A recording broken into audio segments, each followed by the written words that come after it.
Good day.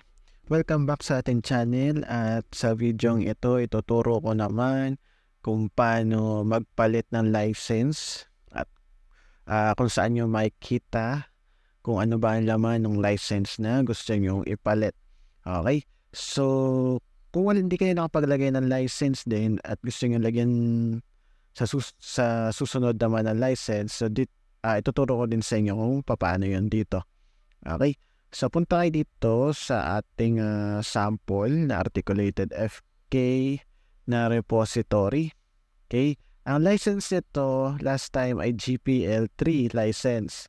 So, punta natin yan. Okay, nandito yung description ng GPL license v3. Gusto niya kunyari palta ng MIT kasi nahaba kayo sa license at ayaw yung masyado higpitan ang paggamit ng license. So, para mapalitan nyo to, or ayaw yung higpitan ng paggamit ng project, so punta kayo dito sa baba, yan, dito sa may code, punta kayo dito sa may edit this file. Okay? Punta kayo sa edit this file. So, dito sa may edit this file, dito sa may baba, or dito sa may baba ng license, at sa tabi nitong preview, click nyo itong choose a license template. Lalabas lang ito pag ang nakalagay dito sa box na to ay license. Pag wala nakalagay dyan, yan, hindi lalabas yung choose license template. Okay? Ayan. So, kailangan may license na nakalagay dito para lumabas itong choose a license template. So, click nyo itong choose a license template, yan. Then dito sa tabi, dito nyo makikita yung mga license na gusto nyo ipalit. Okay, so nyari Apache license to, click nyo yan. Lalabas yung kanyang description, yung permissions niya, yung limitations niya, at saka yung mga conditions niya. Okay, at saka yung mahabang text ng license sa'yo. Ganun din sina GNU.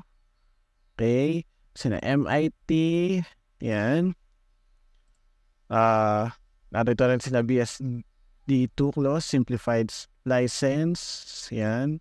So, yeah, makakapamili kayo ng license na pwede nyong gamitin or gusto nyong gamitin sa project ninyo. So, kung hinahanap nyo yung project na bawal ang commercial use, yan, tingnan natin kung meron ganun dito. Nung ayaw nyo ipagamit, yan, lahat naman ay for commercial use. Ang limitations lang madalas ay yung liability, trademark at saka warranty. Okay? Then meron pa mga conditions. So ang pinaka mabait na license ay itong si MIT. Dito naman sa daan license, walang conditions. Okay? Walang conditions naman itong license na ito. Okay? Permission dito ay private use, commercial use, modification at saka distribution. So, yun. Palitan natin ng MIT license, yung ating license na GNU kanina. Okay, basahin nyo rin. Kung para saan ulit si MIT, pwede nyo palitan ng year, pero ngayon ay 2023 siya ginawa, so hindi natin yung papalitan. Then, review and submit. So, pag nabasa nyo na, click nyo na to, review and submit. Ito na ulit, yung itsura niya. Then, napalitan nyo na yung license mo na GNU. Para mag-save yan, click natin itong commit changes. So again, magko-commit directly tayo sa main branch. Okay. Yan. Then, balik tayo sa code. Tingnan natin kung nabago ang MIT license. Yan, nabago na. MIT license na siya. Kung pupunta ka sa activity, makikita mo na in-update yung license. Nakalagay doon sa activity na in-update yung license. So, kanina in-update ko yung license para testingin kung na-update talaga yung license. Okay. Next. Ngayon na bago mo na license dito sa iyong GitHub account, kailangan baguhin mo rin ang iyong license sa iyong folder. Okay. So, paano mo gagawin yon? Imbis na kopyahin mo yung license mo dito at i-paste mo doon sa folder, punta ka dito sa Git GitHub desktop, yan, punta ka dito sa GitHub desktop, click mo tong fetch origin. Okay, para mag-update sa origin, nakikita sa aking camera.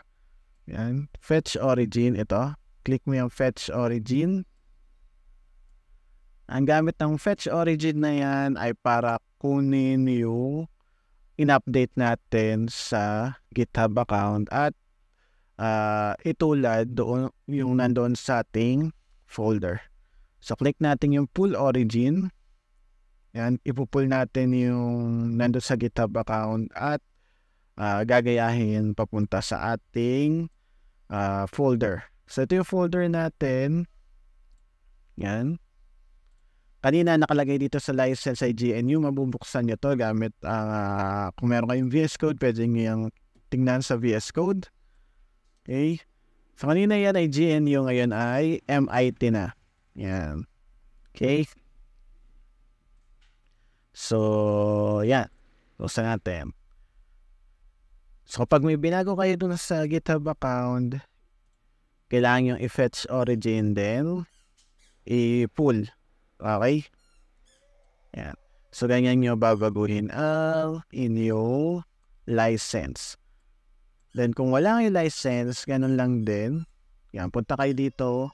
Kung wala kayong license sa GitHub account nyo, yan, create new file dito sa add file. Okay? Okay, create new file kayo dito sa add file. Then, dito sa kahon ng name your file, lagay nyo yung license. Okay. Pag-click, sinulat natin yung pangalan na license, lalabas tong choose a license template. Yan. Okay. So, yan. Pabalik ulit tayo dun sa add a license to your project. Pero meron na tayong license, kaya hindi na natin dadagdagan ng panibagong license. Yun ay kapag hindi nyo nalagyan sa umpisa pa lang ng license. So, ayan.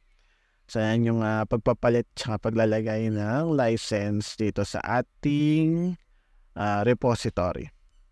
So, sa next video naman, ituturo ko kung paano mag-fork at saka mag-clone. So, yun ay mapapakinabangan nyo kapag kayo ay nag-research na dito sa GitHub. Okay? Thank you.